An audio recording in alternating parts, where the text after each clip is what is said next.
How many people living in Chicago today know of the events that took place in May 1886? The labor struggle and the fierce combat that raged here for days. For Howard Zinn, an essential chapter in labor history was written here with consequences for workers all over the world. Here we are in Haymarket Square with Tim Eager, union organizer with the UAW, and Matt Muchowski of the IWW of Chicago.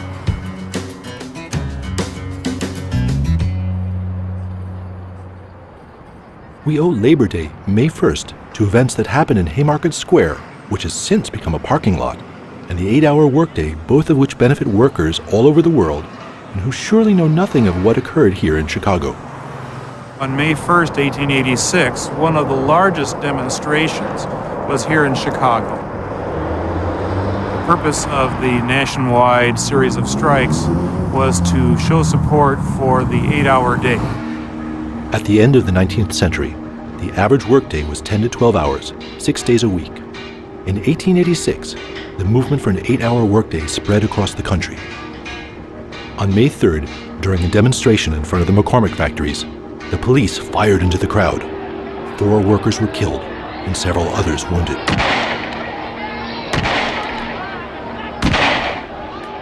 The next day, May 4th, the anarcho-syndicalist unions immediately called for a demonstration right here in Haymarket Square.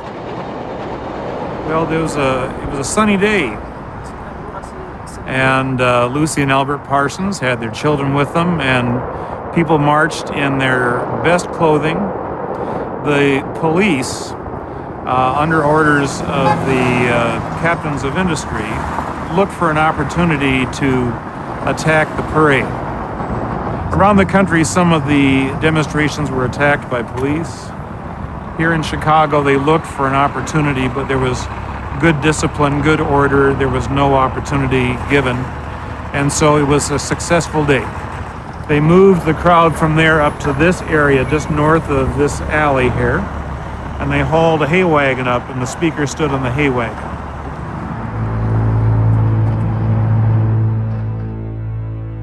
At the end of the demonstration, someone threw a stick of dynamite at the police. 8 policemen were killed in the explosion, and more than 60 others were wounded. The police opened fire on the crowd, killing several demonstrators and wounding at least 200. Who threw the dynamite? No one ever knew. Some suspect it was a deliberate provocation carried out by the Pinkerton Detective Agency, employing more than 10,000 agents for their business and industrial clients. Their agents would infiltrate labor movements, act as police informers, and incite acts of violence. But this became the excuse for a nationwide assault on the labor movement. Yes.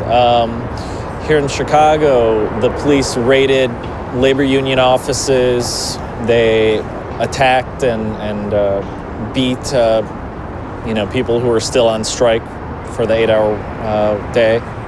The police, unable to find the real culprits, arrested union organizers. There was no evidence brought against any of them. The trial was a mockery of justice.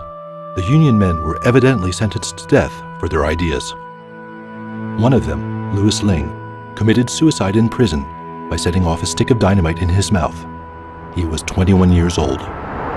There was a show trial where their writings for the labor movement and about anarchy were used against them. Were the executions public? It was by invitation.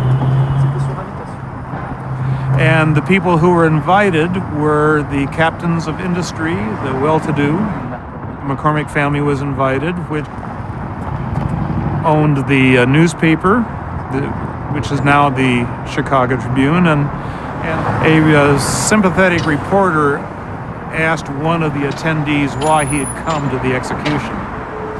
And he said, "I've come to watch the death of the labor movement."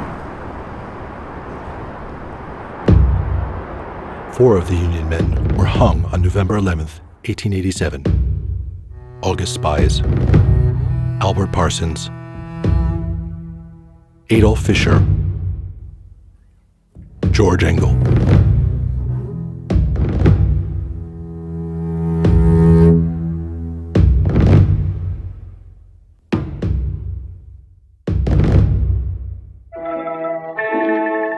these events had repercussions worldwide. In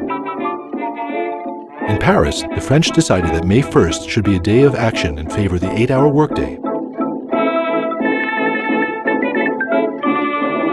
A fight for recognition of people's right to a life outside of the workplace.